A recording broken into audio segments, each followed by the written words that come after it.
I'd like to thank everyone for attending the August meeting of the Cranston City Plan Commission, and we also welcome those who have are streaming this online.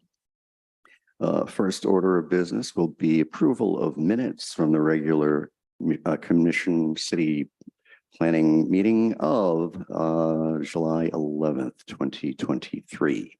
Are there any questions or additions?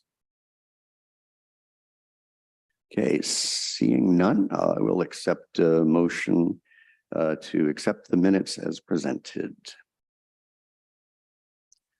Motion to accept by Commissioner Zadelis, seconded by Commissioner Mancini. All in favor, please say aye. Opposed, nay. The ayes have it. Yes, Commissioner Lanfear. Mr. Chairman, may I be recorded as not voting? I wasn't present at last month's meeting. Yes, yeah. May the notes reflect that Commissioner Lanfear was not voting on that. And the motion does pass. Just a quick note on the zoning board of review recommendations. The first item, Domain Realty, will be continued to September 5th. We will take a vote on that at the proper time in the agenda. But if there's somebody waiting for that, I just didn't want you to have to stay until that point.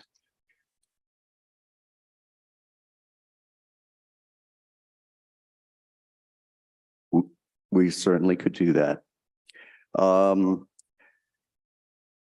So Domain Realty LLC, their application, the applicant has asked that it be continued, this matter be continued to the meeting of September 5th, 2023. Do I have a motion to approve? Commissioner Zadelis moves. And Commissioner Exter seconds. All in favor, please say aye. Opposed, nay. The ayes have it, and we will be taking that issue up in September. Okay, the next issue, subdivisions and land developments, Briarwood Estates. This is a public hearing, a preliminary plan, major subdivision with street extension.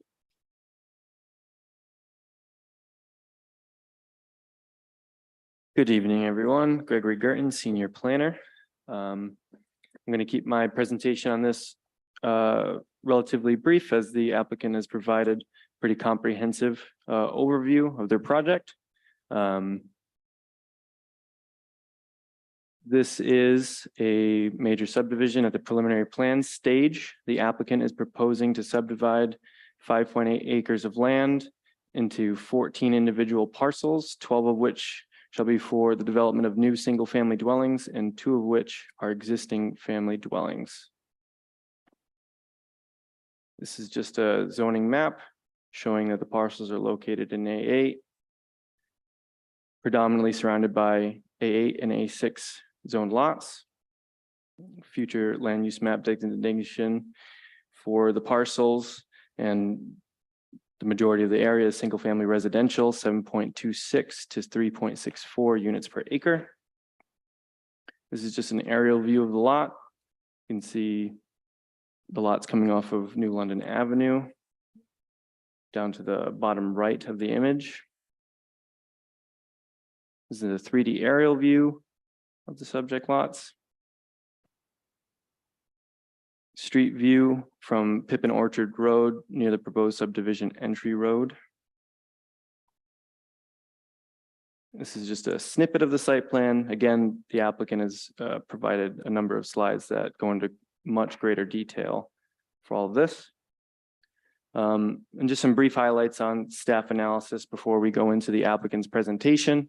Subject parcels are in the southern Cranston near the city boundary with Warwick. Again, zoned A8. The subject parcels abutting neighborhood, all designated single-family residential as well.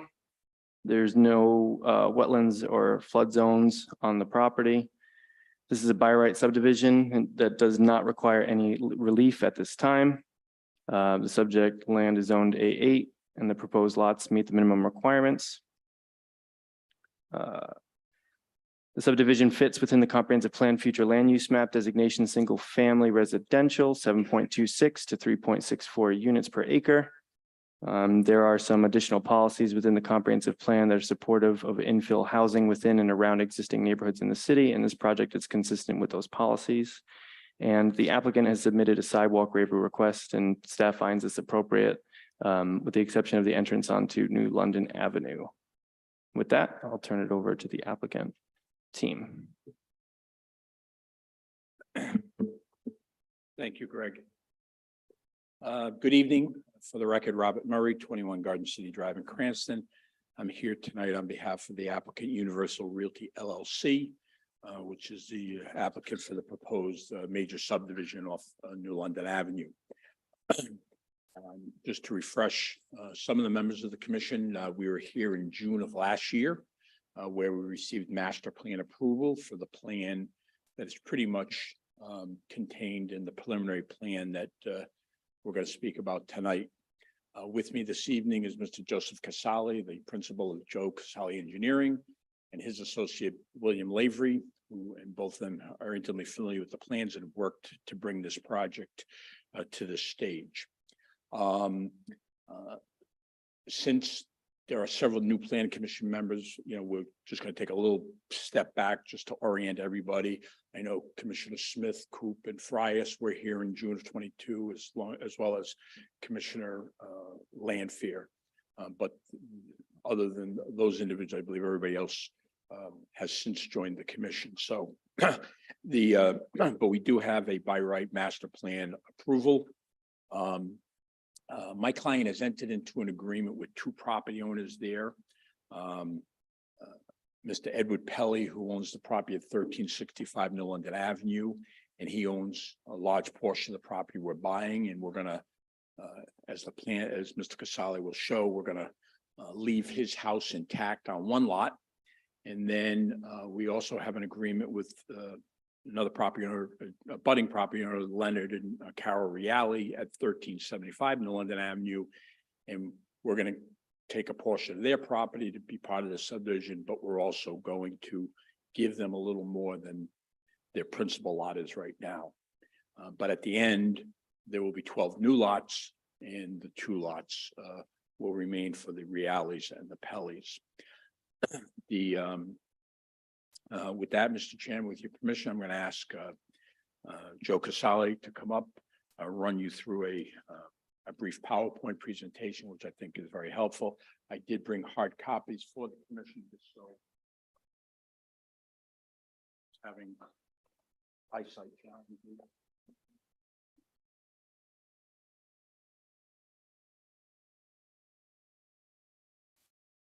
Thank you very much. Members of the commission, Mr. Chairman, first of all, good evening. Just for the record, my name is Joe Casali. I'm a registered professional engineer with offices at 300 Post Road in Warwick. If I may, quick PowerPoint presentation. So we've entitled this subdivision Briarwood Estates 14 lot major subdivision, as Bob Murray just outlined. This is really 12 new houses, and we'll be framing the 2 existing houses that exist, and we'll explain more. So where we are in terms of the city, Route 295, Bald Hill Road, and that's the city line with the city of Warwick, and then ultimately New London Avenue. And ultimately, Mr. Chairman, these are the subject lots, both in Plat 18-3. Specifically lot 1026 and lot 1023, both of them slightly shy than 3 acres, and both entirely in your A8 zone.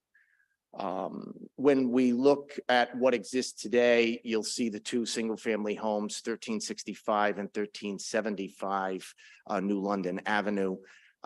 In terms of a couple of encumbrances that will be preserved and replatted, there is, as you see, that just came up, that red swath is an existing 25-foot wide sewer easement that will be preserved. and remain in place, as will, there is an existing 50-foot right-of-way that's going to be extended and improved to city standards as part of our improvements.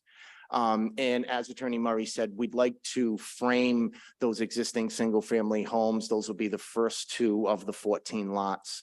That purple box that just came up, that'll be the existing dwelling 1365. And then with the elimination of some lot lines in an administrative subdivision, we'll be able to have lot 1375. 1365 is going to be a conforming lot, about 18,000 square feet, as will lot 1023 be a little bit larger, though, about 1.2 acres. So that's going to leave us with slightly less than 5 acres remaining, which will allow us to extend a public roadway from New London Avenue to Briarwood Road. This is going to be a public road. It's 40 feet in right of way and 24 feet in terms of pavement. We've done that purposely, as we've also done the curvilinear alignment to have the traffic calming and not have this be any type of a cut through. And those are some of the conditions we had discussed, Mr. Chairman, if you remember, at master plan and with Public Works. And those are the 12 proposed lots, all conforming to the A8 zone. These are, single family, 3-bedroom, about 1,600 square foot dwellings. There's enough room for 2-car garages, all within the building envelope. And also at master plan, we agreed that we would put a right of way to Assessors Plat 18-3 lot 2006. That's currently a landlocked piece. We've agreed not to extend the public roadway, but to put a right of way to that lot, which also is owned by the same owner as lot 2005. And you can see that red piece that just came up, that it's a 15-foot wide easement that will give also access through lot 2006.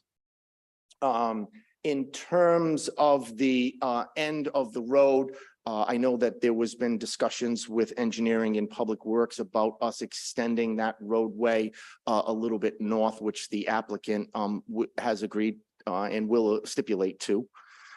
In terms of sewer, you can see that existing sewer layout and that gravity sewer that comes right through that easement. We are going to follow suit. We're going to have all gravity sewer for the existing 12 homes that will go through the easement. And similar to water, we have a 8-inch water main on New London Avenue. We have a 6-inch main on Briarwood. And we also have a 6-inch asbestos cement private water line. We're going to abandon that, and we are going to connect the infrastructure on Briarwood Road to that of New London Avenue with a new 8-inch ductile iron water main. And that'll give us both domestic and fire protection for the homes. There is a hydrant that exists today right on New London Avenue. We are proposing 2 new hydrants. That's correspondence we received earlier this month from fire prevention in terms of the acceptance of the hydrants. Gas and electric will be coordinated with Rhode Island Energy. We have agreed and stipulated there'll be no streetlights within the city property. We can do this all with wall packs on the individual homes. So in terms of drainage, the site breaks in a couple manners, most of it in a westerly direction to 295. There is a portion that goes in the easterly direction, which is why all of our drainage infrastructure will capture that drainage in those existing watersheds. And you will see not only an attenuation of peak runoffs, which is your code, but you'll see reduction in volumes to both of the design points. As a redundancy, we have included individual infiltration systems for each one of the homes. Even if those were to fail in 20, 40 years from now, this drainage will still show reductions in both peaks and volumes And most importantly, one of the items in the staff report, this drainage will be maintained by a homeowners association, not by the city.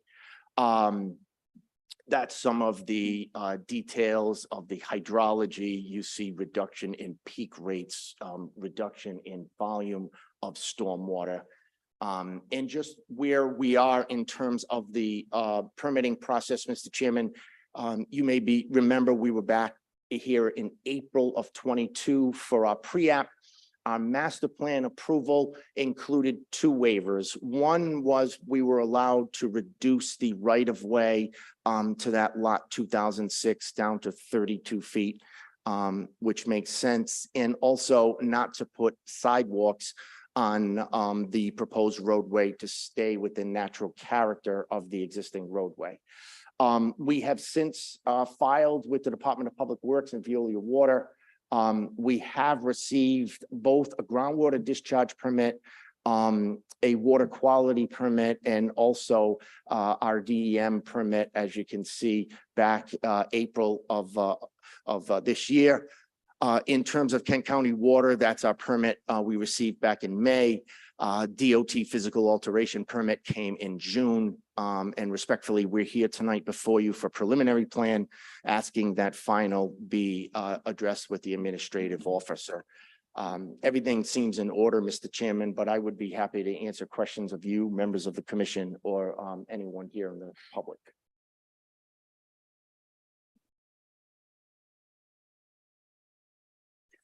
Thank you, Mr. Mancini. Are there any questions this time from members of the commission? Okay, yes, Commissioner Frias. Thank you for your presentation. Just to educate myself really, on one of the total runoff volume to design point 1, there is a slight increase in the 100-year situation. How noticeable is that increase of 805? No, you're seeing, I'm looking at table yeah, 6.1. so when we looking at, first, the attenuation of peak rates, we're seeing a decline in the peak rate. But you are seeing a reduction of, an increase of 805 cubic feet per second. So what that means is the pretense of drainage is, we model the rainfall event as it exists today.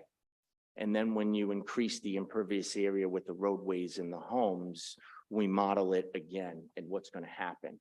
And those drainage structures are designed to hold that water until the peak of the storm crests, and then we slowly let it out.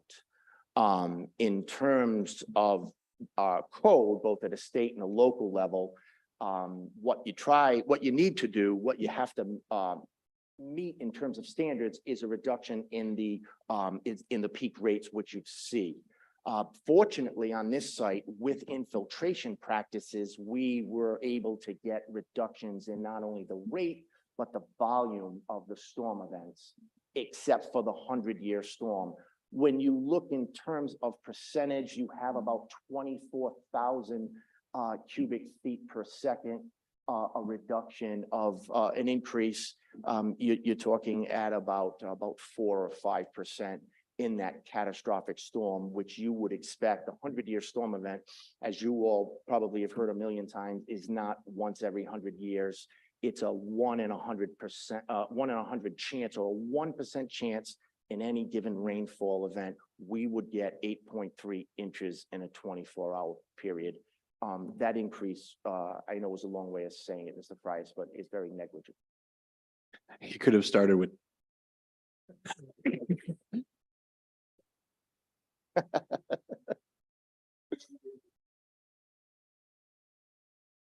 Okay, thank you. Any other questions for Mr. Casali at this time from the members of the commission? Yes, Commissioner Lanfear.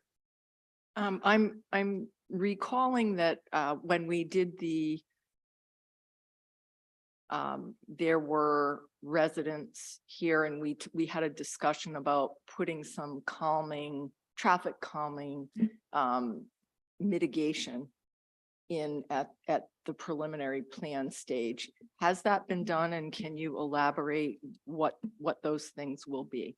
Yeah, the two elements that we implemented, and I know Mr. Bernardo is no longer here, but two of the elements we had discussed with him was keeping the roadway width reduced to 24 feet and not having, I remember a time when standards were 30 and even 36 feet wide, and that gives the driver that confidence to just speed. And so when the roadway is at 24 feet, it's wide enough that 2 fire trucks could pass if needed, but thin enough so that people aren't speeding down this roadway. The other thing that we try to do is, if you notice the curvilinear geometry, you know, when they're building this, they will be cursing us that we put these little gentle curves in this, because it would have been a lot easier for that to just be a straightaway. But I think that those curvilinear features too will slow down drivers. Ultimately, it's always an enforcement issue, but from a design standpoint, there are things that engineers can do. And those are the two elements that we're presenting to you tonight. You're welcome. Okay, any other questions, members of the commission at this time? Yes, Commissioner Matus. Hi, yeah, I had a lot more questions coming in than I do now, so I appreciate your presentation and answering the questions we've been going back and forth on. There is one that you mentioned, but I don't think my exact point was answered. The continuance of the road to the intersection, what does that mean for the narrowment of the road? You see how you have kind of a 90-degree cutout in the curb line there? Right. So we had discussed that there's a good example of an older type standard where the width of that roadway, because his driveway is right there, it'll be difficult to taper that down. But we certainly can work with the city or the owner as to, you know, when a driver is going southbound on Briarwood, how they need to taper off into the other roadway. And so because of the encumbrance of that driveway, that is why we're showing it as a 90.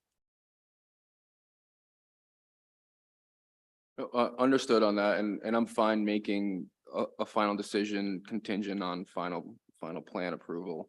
But that is definitely going to be a drainage and a plowing issue for DPW with the road narrowing abruptly like that. So I will be looking forward to getting your ideas on how we're going to address that. Sure. The next question I have is less DPW related, more common sense related. That house at the intersection of Briarwood and Manor Road, currently address number 4. This is a bit confusing now. If we have the road name starting at the intersection of Manor and Briarwood, and let's say the name of the street is X Street, to have 4 Briarwood Road within the limits of X Street, I have concerns about not only the simple things like getting mail and getting trash picked up, but in the event of an emergency and having E911 services know where they're going out there. Has there been any consideration to eliminate that potential problem over there?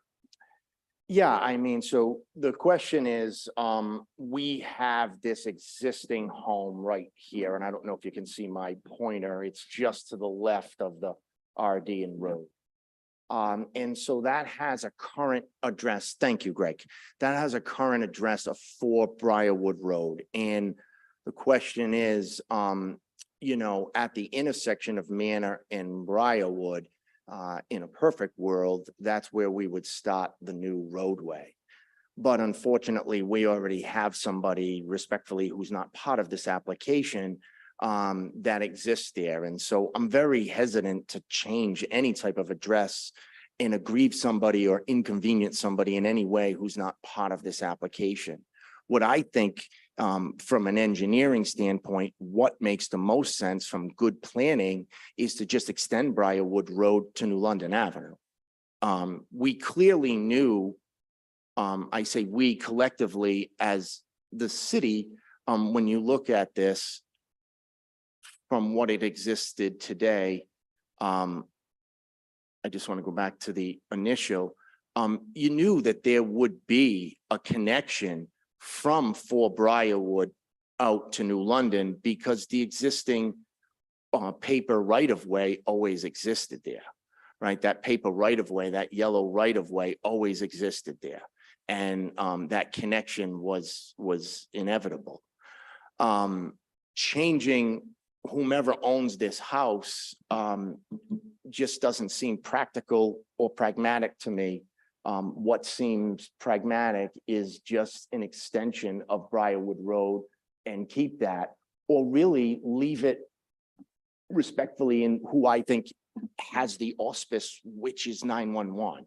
Whatever they think it should be, not what planners or engineers say it should be, what 911, what the responding.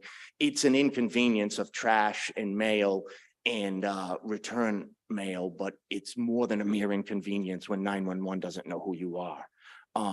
And so I would respectfully defer to whatever the first responders say that it should be.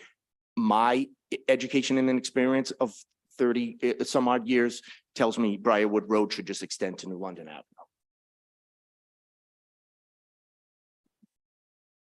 That, yeah, would solve the problem, but with him being number 4, how would you number the houses?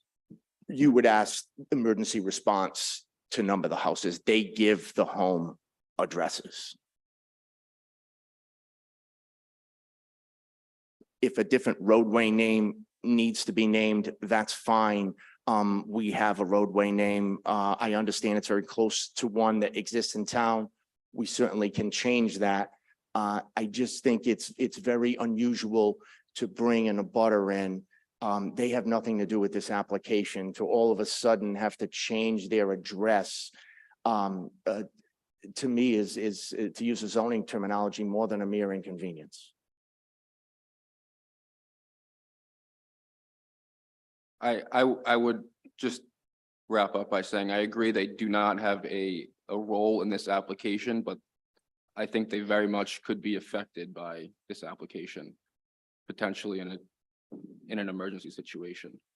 I don't know what the right answer is either. So I'm just stating a concern that the Department of Public Works has brought up, and hopefully we can troubleshoot through it together. That's the impetus here.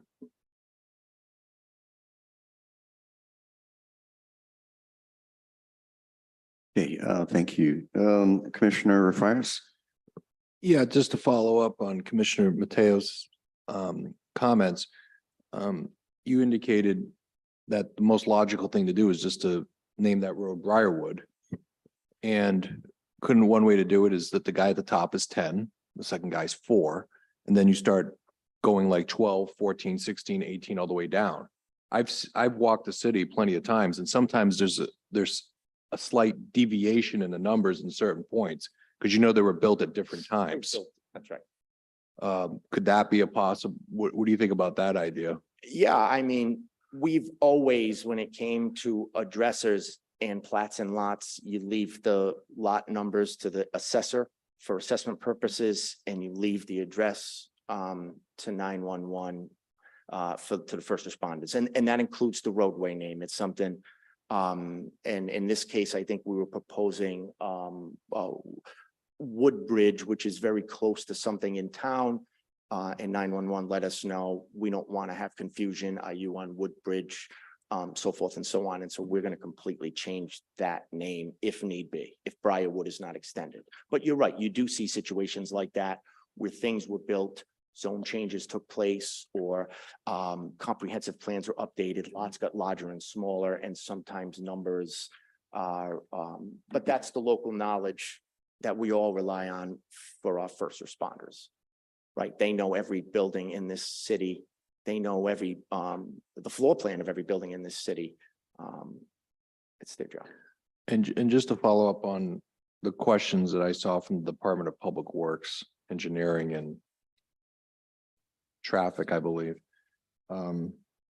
Is there, I think you said it's going to be gas and electric is being provided. Is it natural gas we're talking about or propane? Yeah, natural gas. We'd Okay. like to conventionally have natural gas and electric, and Rhode Island Energy will coordinate with them as we move through the planning process. And the question is, and I may have missed it, I apologize. You may have answered this, I mean. And always reserve the right for propane. That's. No, Yeah, everyone has a choice. But, I mean, but I- natural gas is, No, I'm I'm not promoting any fuel. I'm just wanted to get the questions answered. And the last thing is, the question here is, are there streetlights proposed?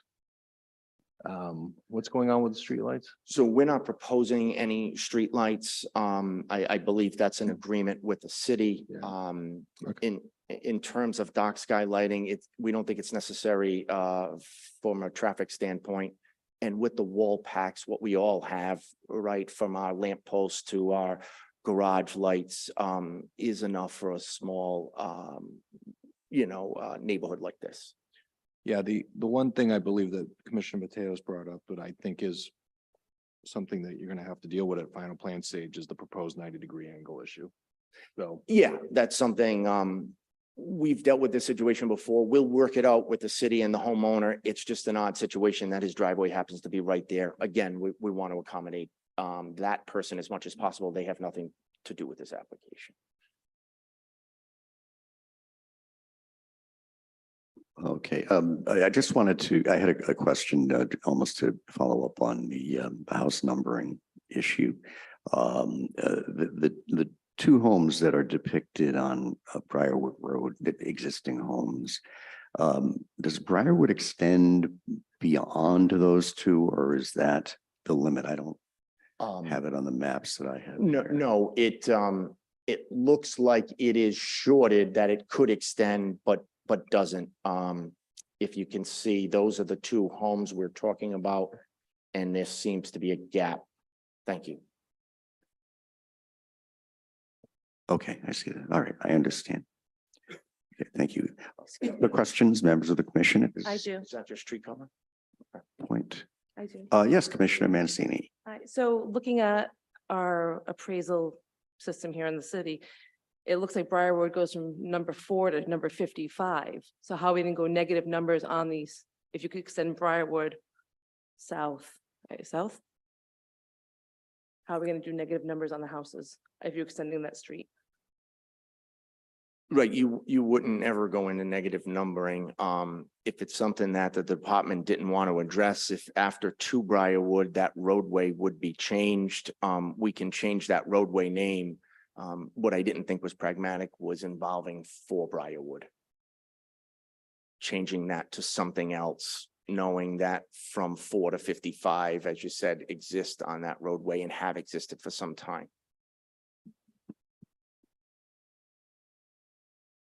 So a follow-up is why are we naming it Briarwood Estates if Briarwood's not gonna be the name of the street? It was the comment of the city to change number 4. It was our intention always to give the roadway a new name.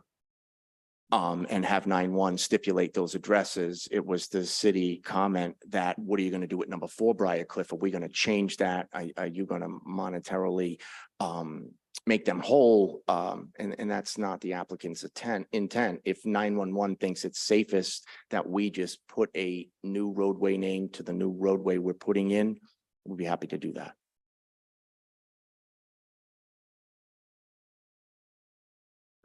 I just interject, Mr. Chairman? Yeah, of course.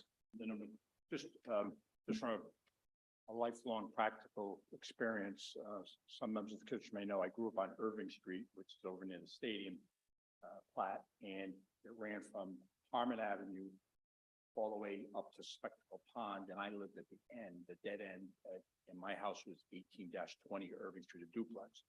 Next door was a 3-family house, 53 Irving Street. As you went down, 5 was at the other end near Harmon Avenue. My best friend lived at 66 Irving Street, who was 8 houses away from me. The entire street was, a curmudgeon of numbers. So, and the Public Works Department used the term that Fort Bryer would just be designated as a problem address. We didn't make that term up by, so I think it's a question that will be worked out logistically between Public Works and 911. There will be an answer that's found. What my initial concern was that the suggestion from Public Works, and I think they retracted it somewhat, was that we were supposed to go make a deal with the property owners for Briarwood, compensating for his inconvenience, things like that. I'm not sure that was the appropriate role of the planning commission. The numbering system is a safety issue, a public safety issue. It'll get resolved, but it will not be the first street in the city that has numbering challenges. That's all I wanted to make. But we should minimize them, obviously, whenever we can. Thank you. And just another question, just for my curiosity, in addition to 911, which I understand does take precedence, does the post office ever get involved in questions like this to your knowledge in the past? No. Not to my knowledge. It's always with first responders. Okay, thank you.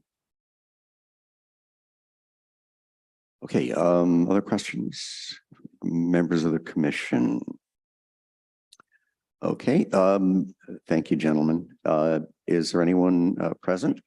Oh, yes. I just want to finish 2 quick points with respect Absolutely, to the please do. recommendation that Greg will go over. We reviewed it. My understanding is there's going to be a suggested performance bond of $245,000. The other 2 conditions relate to finalizing things with Public Works, and we will form a homeowners association for the detention basin, and I will provide that documentation for review by Mr. Matus and Mr. Marcella prior to submitting a final plan. So, because I know you're going to jump to the staff recommendation after public comment, and I didn't want to belabor the thing. I just thought I would enter those points now. Thank you. Thank you, Mr. Murray. Is anyone present wish to comment on this application? Yes, sir. Please just state your name and address for the record. Good evening, everyone. Anthony Paolino. I'm an attorney at Mancini Carter at 56 Pine Street, Providence, Rhode Island. My firm represents Preservation Development LLC, Assessor's Plot 18-3, Lot 2006. As Mr. Casali referred to, my client's property were the landlocked parcel. I'm here solely for one short issue, which I believe was addressed by Mr. Casali's master plan and presentation, and that's regarding that right-of-way in stub 2, Assessor's Plot 18, Lot 2006. We're solely asking that right-of-way be a condition for approval, so that way my client's property is not landlocked.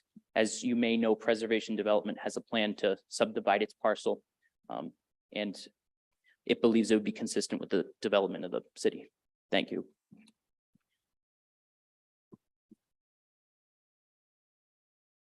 Okay, thank you, Mr. Paolino.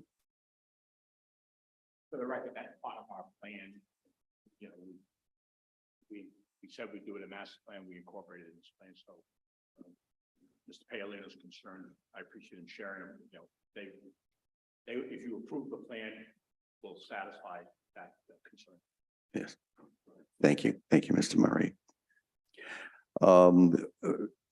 At this time, anyone who is observing and participating through online sources, if anyone has a question or comment to make, may I ask that you use the raised hand feature on Zoom to indicate that you would like to make a comment or ask a question.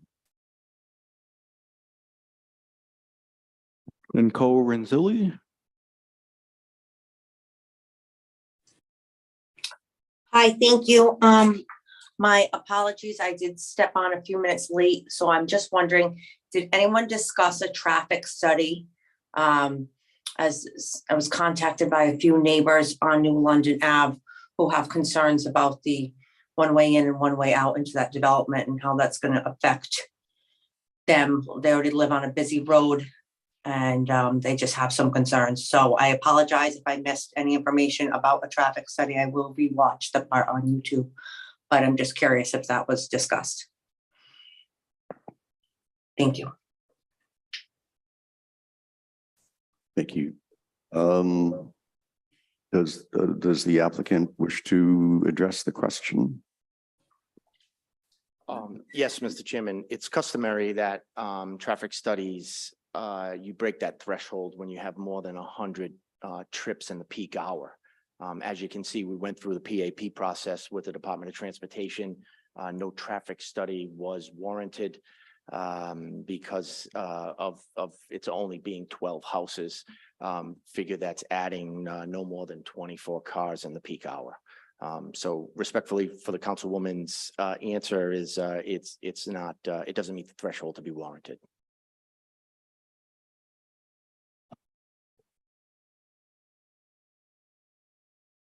Okay, thank you. Other online participants who wish to be heard?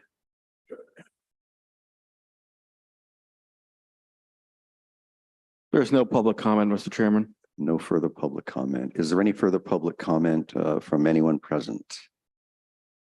At this point, I will approve or will call for a motion to close public comment.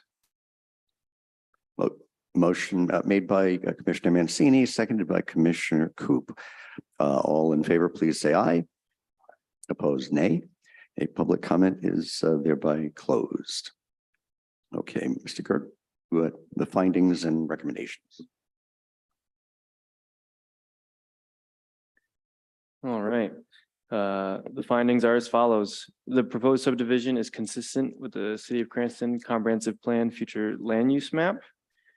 And the proposed density falls within the FLUMS designation for the site. Significant cultural, historic, or natural features that contribute to the attractiveness of the community have not been identified on site. The proposal is in compliance with all zoning standards and will not alter the general character of the surrounding area or impair the intent or purpose of the Cranston zoning code. The project will be subject to all state and local regulations pertaining to environmental impacts and wetlands. The Rhode Island November 2018 Natural Heritage Map shows that there are no known rare species located on site. The proposed subdivision will not result in the creation of individual lots with such physical constraints to development that building on those lots according to pertinent regulations and building standards would be impracticable. The design and location of building lots, utilities, drainage, and other improvements will conform to local regulations for mitigation of flooding and soil erosion. The properties in question will have adequate permanent physical access to a public city street through the creation of a new roadway being proposed on the subject property that will connect to both New London Avenue and Briarwood Road. And the proposed subdivision provides for safe and adequate local circulation for vehicular traffic. With that, staff finds the proposal consistent with the standards for required findings of fact set forth in Rhode Island general law, as well as with the City of Cranston subdivision and land development regulations. Staff therefore recommends that the Plan Commission adopt the documented findings of fact and approve the preliminary plan application with a waiver for the provision of sidewalks subject to the conditions denoted below. The conditions are as follows. The applicant shall provide a performance guarantee in the amount of an estimated $245,000 with a separate 2% administrative fee at the time of final plan application. The DPW director shall review the final plan and issue their approval for roadway tapering, the detention basin, and sidewalk driveway apron at the entrance to the detention basin prior to recording. And if a homeowners association is required for the maintenance of the proposed detention basin, draft documents shall be reviewed and approved by the DPW prior to final plan recording.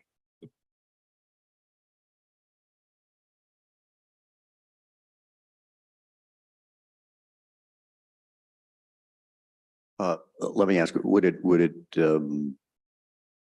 make any sense, or would it be a moot point to include as a condition of approval, the extension of the roadway to the lot that was identified by witness? I mean, I'm thinking because it is a part of the plan as presented by the applicant, that may not be necessary to put in explicitly. That's just my question.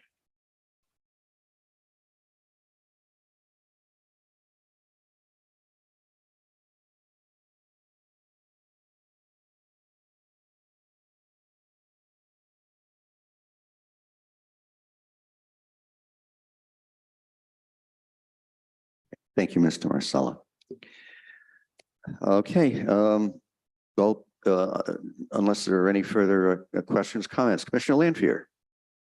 Thank you, Mr. Chairman. Could you go back one slide to the findings, please? Finding 8. It says the details of which will be reviewed during the preliminary plan phase of the application. That's what we've done. So should that be Yeah, that should be amended to say final plan. during the Yeah. final plan? Yeah, correct. Right. Yeah, typo on my part. Apologies. Good catch.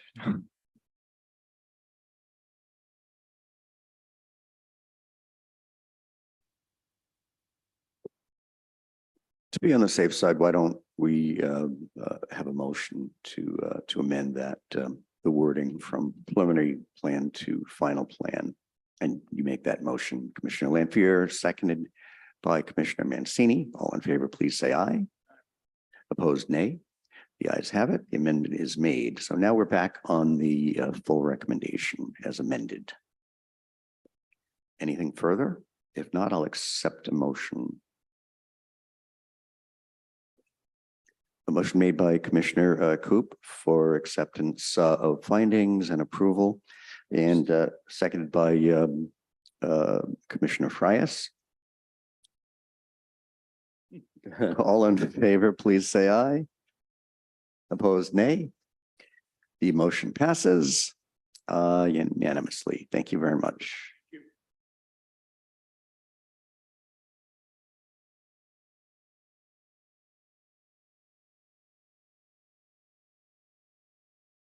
Okay, now we move on to zoning board of review recommendations.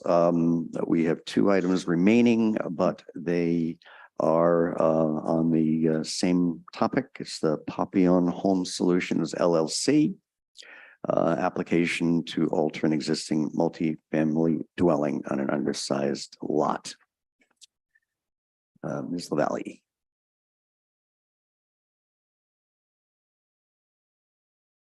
Thank you, Chairman.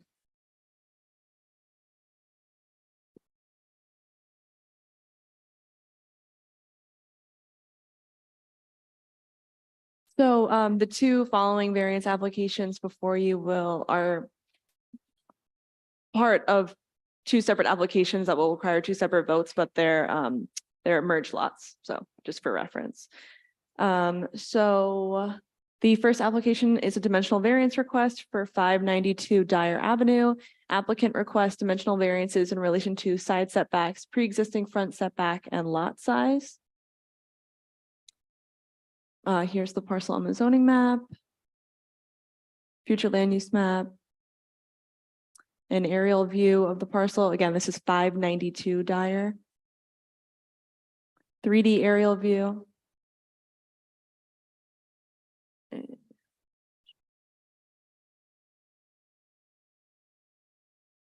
Okay, actually.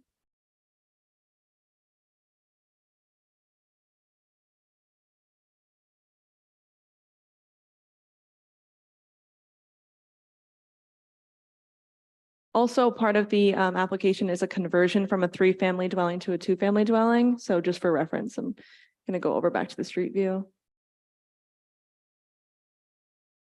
And then dimensional conformance survey provided by the applicant. So the applicant seeks to convert an existing 3-family dwelling to a 2-family dwelling located at 592 Dyer Avenue. For context, in 2001, the Zoning Board of Review approved a request to convert this property formerly an office to a residential apartment with an additional unit. The applicant seeks dimensional relief from side front setback requirements. First, to allow the existing dwelling to maintain a side setback of 5.2 feet where 8 feet is required.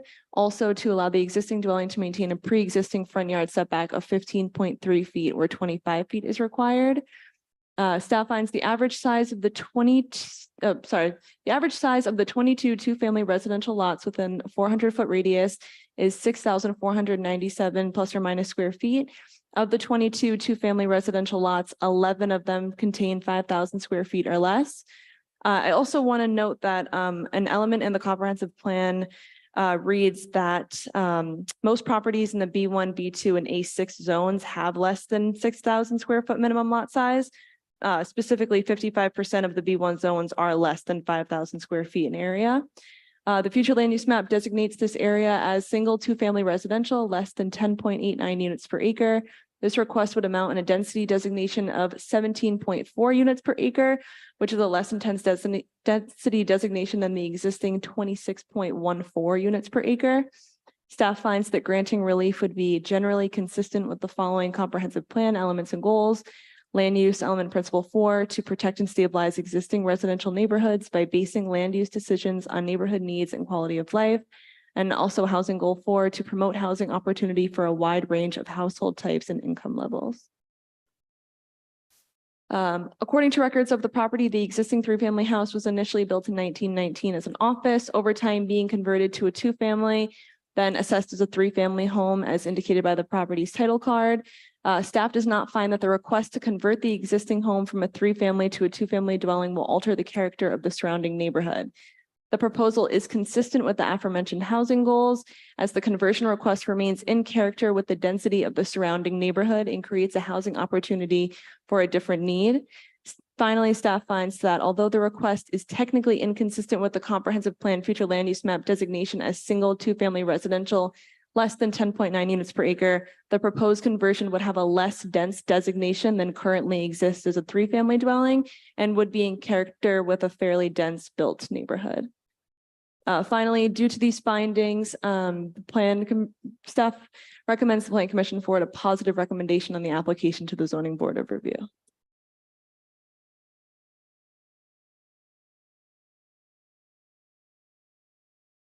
Thank you, Ms. Lavalley. Is the applicant here and wish to address the commission? Just very quick, I'll be happy to answer any questions. I'll address both applications. It's rare that somebody comes in and says, I'd like to go from a 3 to a 2. My client bought the property as an investor, just didn't really like the way the house laid out. He preferred to keep one unit on the first floor and then have the second and third floors as the second unit. And would remove the kitchen on the third floor. So there'd be no issue with respect to going back to a 3. He just prefers, the house lays out better as a 2 unit.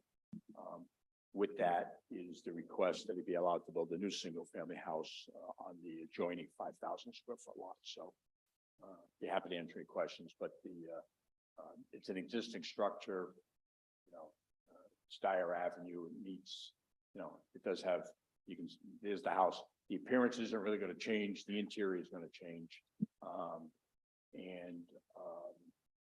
The lot next door at the corner of Lookout, there was actually a set of stairs you'll see in one of the photographs leading up to the property. At one point, there was a structure there. I don't know if it was a house. I think it was somewhat less than a house, but there was development on this lot at some point. And Amelia may talk about that when you get to that, but I'd be happy to answer any questions. Any questions from members of the commission for the applicant? Commissioner Lampier.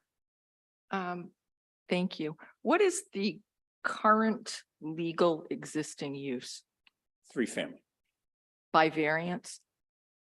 I think it predated, there was some discussion. I remember there used to be a doctor's office on the first floor. What year did you say that was? It was in your recommendation, I believe.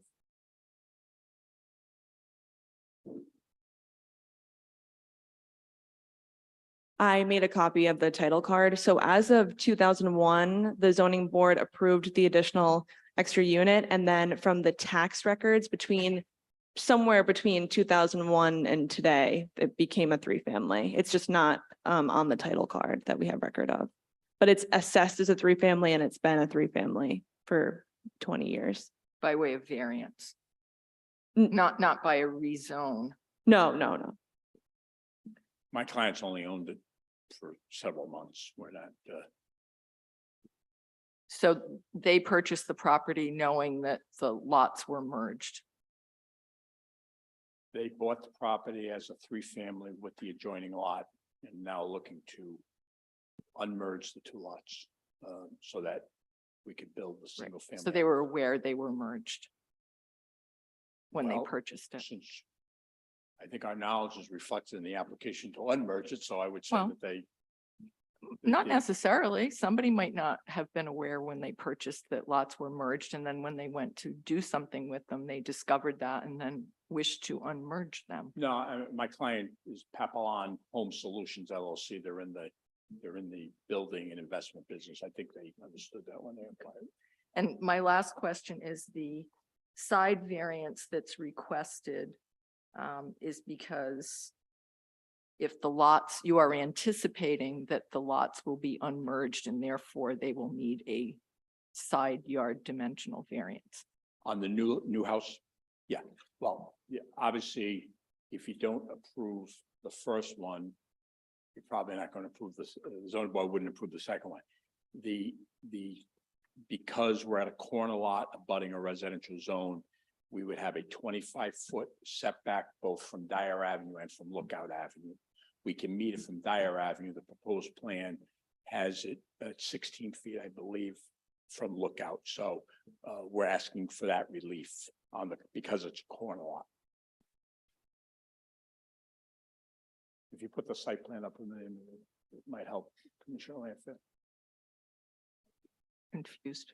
Okay, so the bottom is the corner lot. In the zone, there is a 25-foot setback, front setback, because Lookout Avenue is a residential district, we have to observe the 25 feet on the Lookout Avenue side. So we meet all the setbacks. If we weren't on a corner lot, we'd be okay, but because we're on a corner, we don't have the 25 feet along Lookout. So that's why we're asking for that relief. So the main house that currently exists, you're seeking a side yard dimensional variance for that as well. Well, I incorporate that in all my applications, and then I get yelled at by Stan Pikel and the building official saying it's a pre-existing condition, you don't have to include it. I always include it because if I show up and somebody says, well, you didn't include it, now you got to re-advertise, I put it in there. So there's a question, if we're asking to go from a 3 to 2, I think we should ask to ratify the existing side yard. I think it would be unfair to expect the applicant to demolish part of the house to meet the side setback, which I know you're not suggesting that, but. No, I'm not. And actually my point was, and I don't think I'm being very clear, but I'll try again. Right now, the 2 lots are merged and they have the same owner. And therefore, doesn't the current building meet a side yard requirement? But for the fact that you're seeking to unmerge them? On the north side, the side, that's where we don't meet the side setback, on the north side. Okay, that's the side. We technically do meet it on the south side, and we will meet it with the new lot line. It's on the north side, we don't.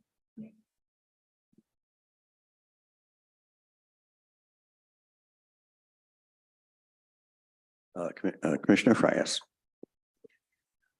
This is a question for Mr. Murray, and sorry, I'm just trying to understand exactly. And I know Commissioner Lanfear walked you through a lot of things. You have on 592 Dyer Street, an existing building. It's 3-family. You want to make it 2-family. It's an 8,000 foot requirement there. And you want to be able to do it with 6,000 feet approximately. 5,000, okay, I'm sorry. And the density, If we were starting fresh with a piece of land with a two-family, you would need 8,000. For a single family, you need 6. But for a two-family, you need 8,000, but we only have 5. okay. And the density does go down from 26 to 17 for this proposal. Is the area very mixed in the sense of a lot of a mixture of single family and 2 families and 3 families? Yeah, I provided a neighborhood analysis in my application, by the land use. I think it's clearly mixed. What is a little unusual, some of the lots in this area, and we don't go all the way to Laurel Hill Avenue, but some of the lot sizes are larger than 5,000. I mean, some are at least 5,000, but it's clearly a mixed area. And then the other proposal is on 0 Dyer Ave, excuse me. It's for a 1 family or a 2 family? One family. 1 family. And the requirement there is supposed to be 6,000 feet, but it's going to be about 5,000 feet. All right. And the density is still going to work under the comprehensive plan, right? Yes. Okay. So as Jason, when I first reviewed this, Jason said, we have 2 lots with 3 units on it. We're gonna have 2 lots and we're still gonna have 3 units on it when we're done. So we're just taking one of the units out of the 3 family, putting it on the corner lot.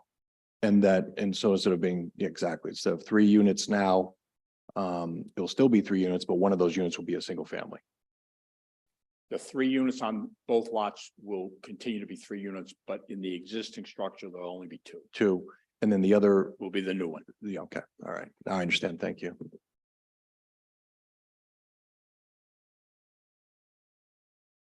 Okay, other questions, members of the commission?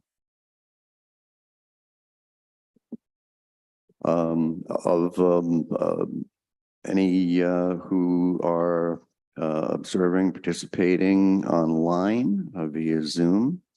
If you have a question or comment to make, please use the raised hand icon for recognition. There is no public comment.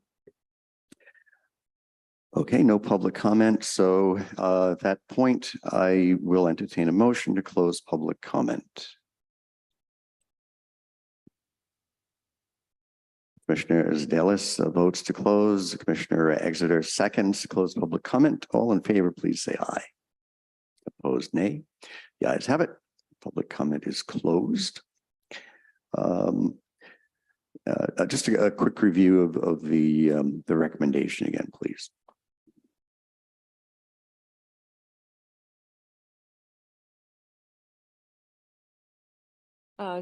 Just to reiterate, due to the findings that the application is generally consistent with the comprehensive plan and that it does not alter the neighborhood, staff recommends the Plan Commission forward a positive recommendation on the application to the Zoning Board of Review.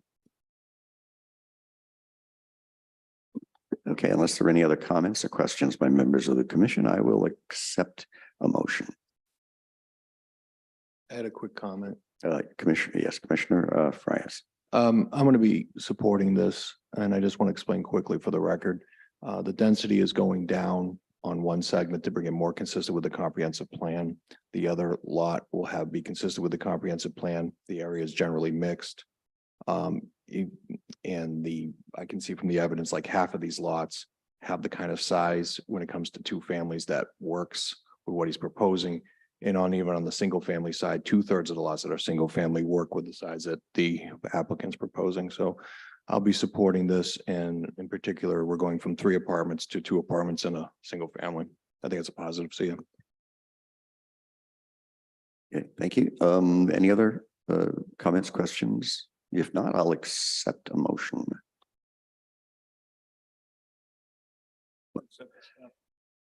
Motion made by Commissioner Coop to accept the staff recommendation.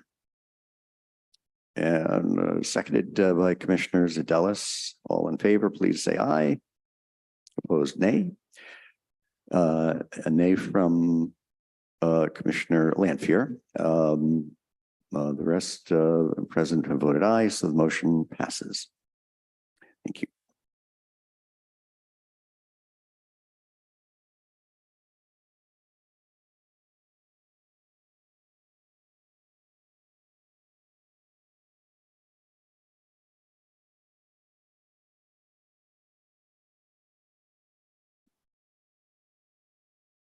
So the following application is located at 0 Dyer Avenue. Again, a dimensional variance request. Applicant requests dimensional variances in relation to lot width and frontage, front setback, and lot size. Applicant also requests relief from the merger provision. So again, the parcel abutting 592 Dyer at 0 Dyer through the zoning map, future land use map, an aerial view of the subject parcel, also a street view of the lot. And this is from the perspective of Dyer Avenue, street view of the lot. And then this is from the perspective of Lookout Avenue. Again, the same dimensional conformance survey shared on the last application. Proposed structure elevations. The applicant is seeking to build a raised ranch, single family. Proposed floor plan. And as for findings, the applicant seeks to build a single family dwelling on a vacant lot at 0 Dyer Avenue. The subject parcel is located on adjacent substandard lots, each with 5,000 square feet of area in the B1 zone. In the B1 zone, a single family dwelling requires a minimum lot size of 6,000 square feet. Thus, the application seeks a variance for lot size at 5,000 square feet. The applicant seeks dimensional relief from the following requirements: to allow restricted lot width and frontage of 50 feet where 60 feet is required, and to allow corner lot front setback to be 16 feet where 25 feet is required. The average size of the 27 single-family residential lots within a 400-foot radius is 6,257 plus or minus square feet. Of the 27 single-family residential lots, 19 of them contain 5,000 square feet or less. The future land use map designates this area as single two-family residential less than 10.89 units per acre. This request would amount in a density designation of 8.71 units per acre. Staff finds that granting relief would be consistent with the following comprehensive plan, land use elements and goals. Land use element principle 4, to protect and stabilize existing residential neighborhoods by basing land use decisions on neighborhood needs and quality of life. And housing goal 4, to promote housing for a wide range of household types and income levels. As for staff analysis, staff finds the request is consistent with the comprehensive plan as the density is in line with the density designated in the future land use map. The proposal is consistent with the aforementioned housing goals as the conversion request remains in character with the density of the surrounding neighborhood and creates an additional housing opportunity within the city.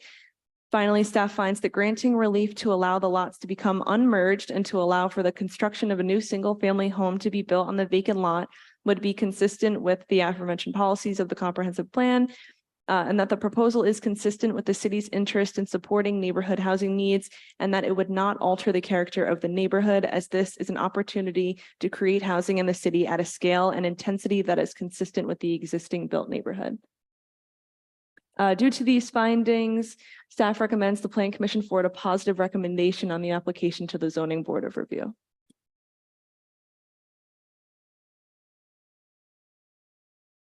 Okay, thank you. As separate applications, as we all know, we do need to take separate votes on these issues. Anything further that the applicant may wish to comment on? Okay, any members of the commission wish to comment further? Any members of the public who are with us online, if you wish to comment, please use the raised hand icon. There is no public comment. No public comment. In that case, I'll accept a motion to close public comment on this application. So moved by Commissioner Coop, seconded by Commissioner Matus. All in favor, please say aye. Opposed, nay. The ayes have it, and public comment is closed. And now I will accept a motion on the application itself. Yes, Commissioner Frias.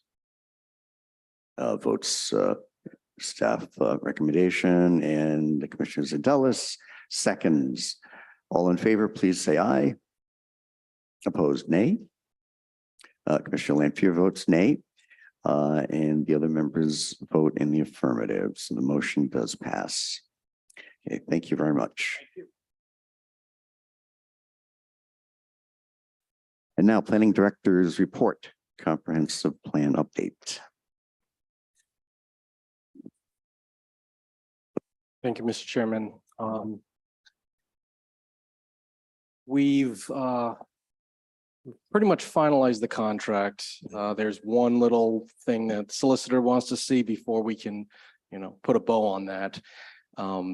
September meeting looks light for the commission as far as applications go, so we may actually have some comp plan talk come September at this point.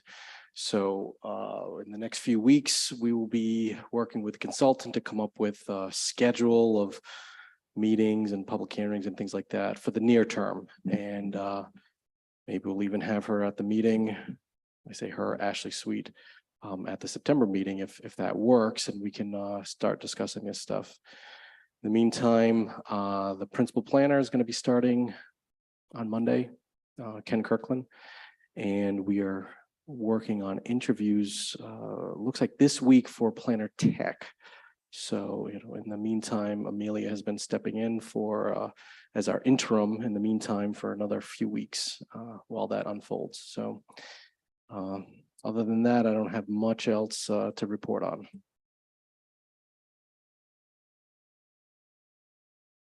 Okay, thank you very much. Unless there is any other further new business before the commission. Mr. Chairman, Commissioner Frias. just a quick thing on the planning director's report. At the last meeting, the planning director talked about we're going to need to revise some of our zoning ordinances because of the legislation that passed. So I would ask that, if he doesn't have anything to say at this point about that, that's fine. But at our next meeting, then we need to have a discussion about where the status of those zoning changes are, and the solicitor as well. Yeah, those are in progress, working with Solicitor Marcella. Peter is helping us with the subdivision and land development regulations. There's a lot to draft, and I think this month we're really going to try to get our drafts together, because we want to start having workshops on this stuff in October, November the latest. But yeah, it's in progress. So the good news is a lot of it is not discretionary. A lot of it is mandatory from the state. So our codes and zoning has to be in line with the state law. So it's just a lot. There's a lot of laws and a lot of angles that we have to cover, but we're working on it. So.